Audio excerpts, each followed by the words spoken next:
Olá, tudo bem, Chuchu? Se você é novo... Opa, pera, tá caindo o chapéu. Se você é novo aqui no canal, seja muito... Pera, tá caindo, mas rolar o chapéu. Se você é novo aqui no canal, seja muito bem-vindo. Eu sou Gi Vasconcelos, blogueira e youtuber de moda, beleza e lifestyle. E hoje eu vou falar sobre um assunto, eu acredito que um tanto polêmico. A gente vai falar um pouquinho sobre valores, cash, money, dinheiro, é isso mesmo. A gente vai falar um pouquinho sobre essa polêmica dos valores do Lulu, né? Por que ele é mais caro? O que faz com que a raça tenha o valor que tem? A gente sabe que hoje é a raça que tá na moda, é a raça tendência do momento. Então muitas pessoas reclamam e falam, é cachorro de rico, é cachorro disso, daquilo. Mas o Felipe vai falar um pouquinho pra gente e os porquês. Então, Felipe, por favor. Ei, gente, tudo jóia? Ei, Gi. A Chuchu, Chuchu. Ei, chuchus. Chuchus. Chuchus. Chuchus e chuchuas. Tudo bem? Então, esse é realmente um assunto muito polêmico. Em relação ao valor do Lulu, né, ser uma raça mais cara, tem alguns motivos para isso. O principal deles é o número de filhotes. Porque o Lulu anão, que é o que a maioria das pessoas procuram, né? Tá. A gente já falou sobre tamanho em outro vídeo. Vou deixar o link aqui para vocês. Cliquem, assistam outro vídeo sobre Isso o tamanho aí. de Lulus. Ele dá pouquíssimos filhotes. Então, normalmente dá um filhote, 2 filhotes. Se você for comparar com uma raça de tamanho grande, por exemplo, um Golden, que chega a dar até 10 filhotes, né? Sério? Dá 10? muito, chega a dar até 10. Ou até mesmo com uma raça de menor porte, por exemplo, o Shih Tzu, que chega a dar até 6, essa questão interfere, né? Então, quanto menos filhotes, maior o valor que o criador tem que colocar para valer a pena a criação, né? Porque Entendi. senão não tem como você se manter, né? Com Se a gente certeza. fosse vender, né, um filhotinho por um preço muito barato, só dá um filhote, você não consegue manter a estrutura do canil, não consegue dar uma qualidade de vida para os seus cães. Agora, dentro da própria raça, quem já deu uma pesquisada aí pode ter encontrado uma variação de preço enorme, e realmente essa variação existe. É legal falar sobre isso. Aí que está a polêmica. Por quê?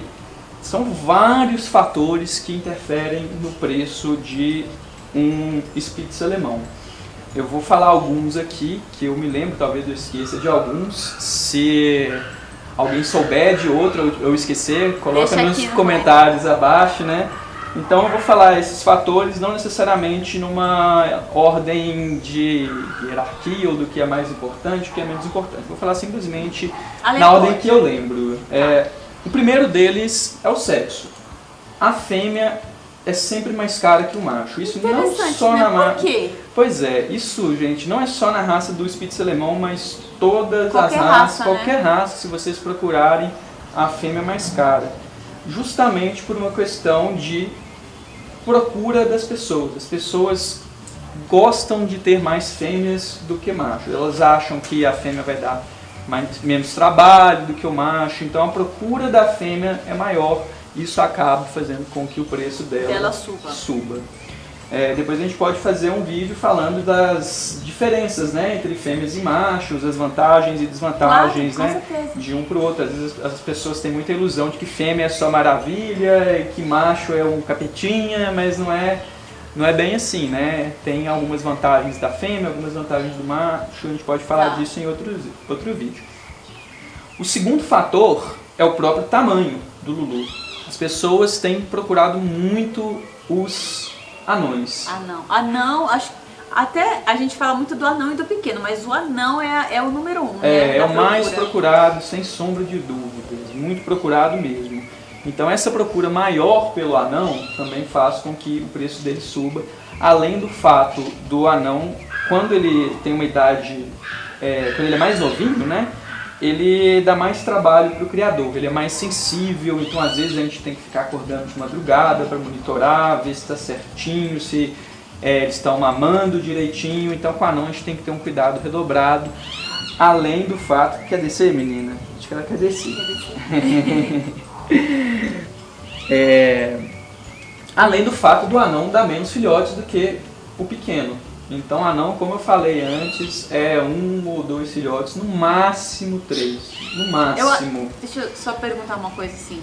Porque você acha que o fato de o Lulu da Pomerânia ser a raça do momento também influencia? Com certeza, né? Com certeza. Por Esse ser é outro uma raça fator. que está sendo muito procurada. Com certeza. E também não tem tantos criadores sérios assim de Lulu.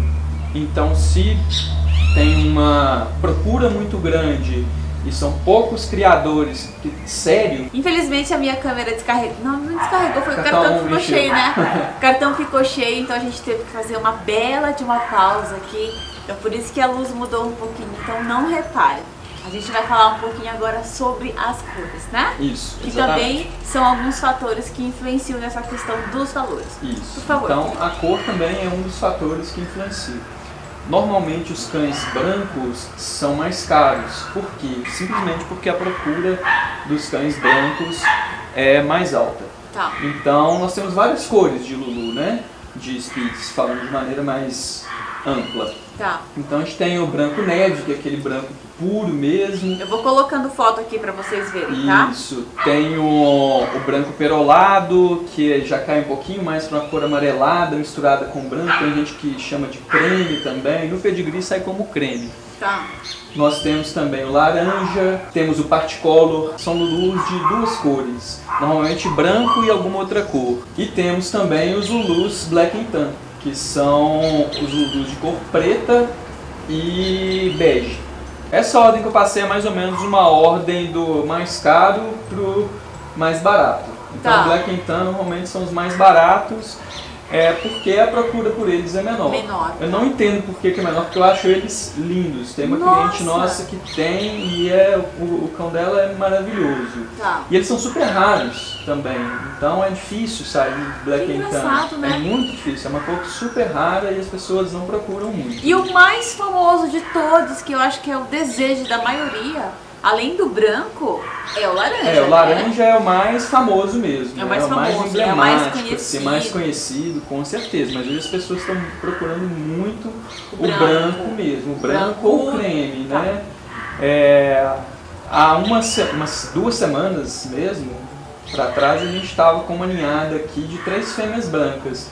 Quando essas fêmeas estavam com 15 dias, já estavam todas reservadas. Então a procura é muito alta grande mesmo, pela muito branca. grande. Então por isso que o preço é mais alto. Outro fator que influencia no preço é o padrão do Lulu.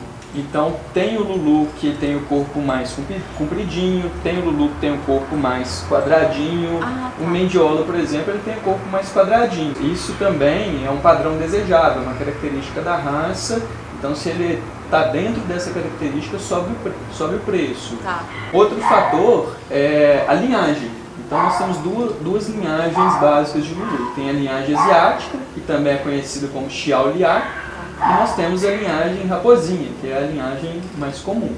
A linhagem Xiaoliá, ela é bem mais cara mesmo. Aqui no canil nós temos das duas, tanto da raposinha quanto da Xiaoliá. O nosso macho, né, reprodutor, é da linhagem Xiaoliá e a maioria das nossas fêmeas são da linhagem raposinha. Tá. Então nós temos muitos filhotes 50% 50 Xiaoliá e 50 raposinha. Nós temos algumas fêmeas aqui que são já 50% Xiaoliá e 50 raposinha. A gente cruza elas com um macho 100% Xiaoliá e nós temos filhotes 75% Xiaoliá.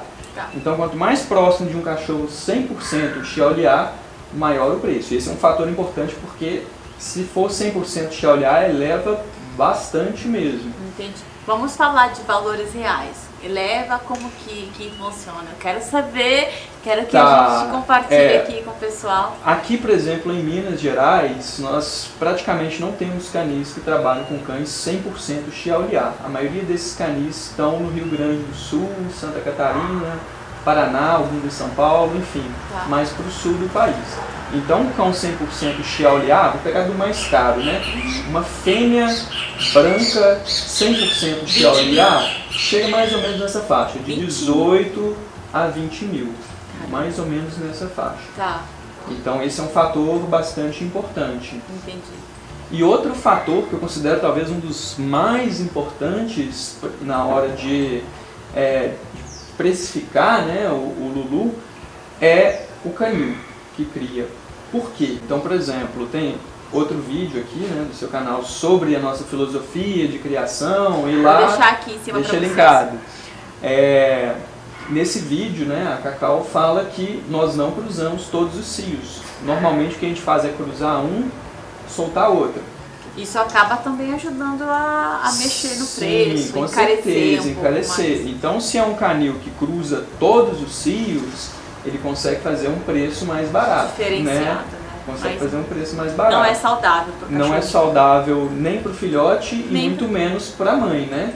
Então, eu acho que se o cliente procura um canil desse, que cruza todos os cios, ele Sem está procurar conhecimento, ele está contribuindo, ele né? está patrocinando um maltrato de animal. Então, eu acho que aí vai da índole de cada um, da consciência de cada um, né?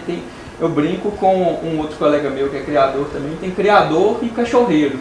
Esse pessoal que cruza todos os cios, eles não são criadores, eles são falar isso, cachorreiros. né, Então, se você compra desse tipo de criador, você está patrocinando um maltrato. Com certeza. Outro fator, né, que está nesse outro vídeo também sobre a filosofia do canil. Tem criador que cruza a fêmea até ela ter 10 anos, 12 anos. Então é lógico que ele vai conseguir fazer um preço menor do que o criador, que a fêmea chega com 6, 7 anos. E aí ela não reproduz e não mais. reproduz mais e aposenta a fêmea, né? Então tudo isso contribui. E a própria forma de criação. Com certeza, né? Vocês têm cuidados, gastos, então, têm custos. Um canil sério paga funcionário. Então o cachorro fez cocô, já tem um funcionário lá para tirar, para não dar mosquito, né? Inclusive a gente tem até o vídeo do tour que eu fiz aqui pelo canil, também vou deixar linkado aqui para vocês. Isso, exatamente. Então tudo isso encarece, né?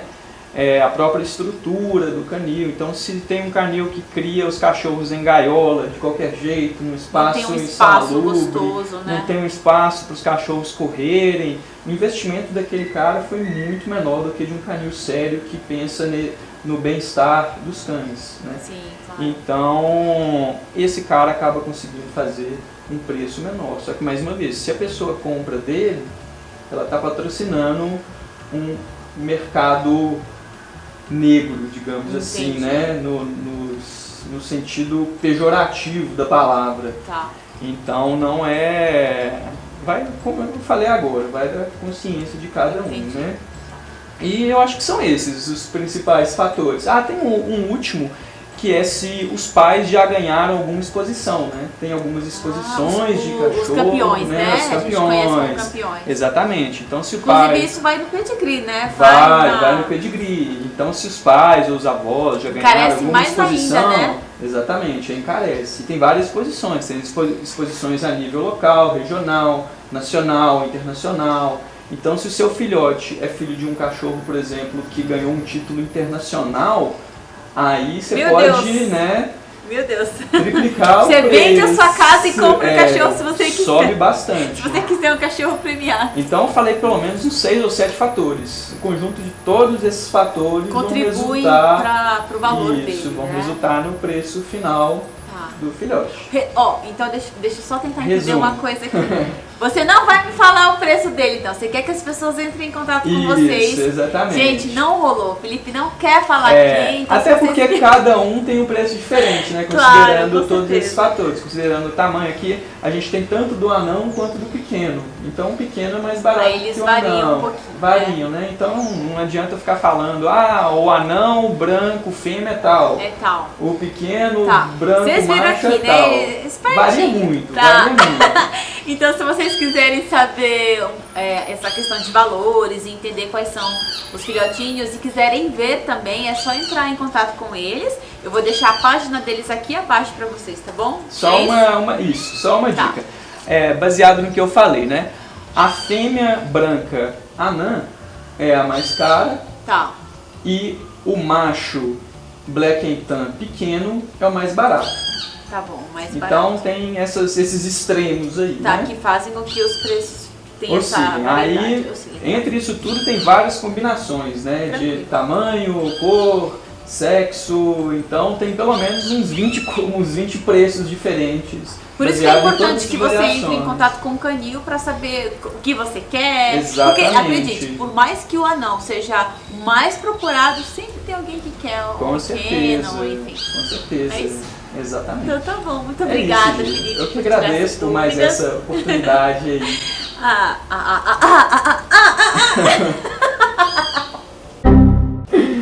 Eu também fico muito feliz por você poder esclarecer isso pro pessoal. Clique em gostei, se inscreva aqui no canal, compartilhe esse vídeo com suas amigas e amigos nas redes sociais e me sigam também nas minhas redes sociais, tá bom? Vou deixar os contatos do Felipe aqui abaixo.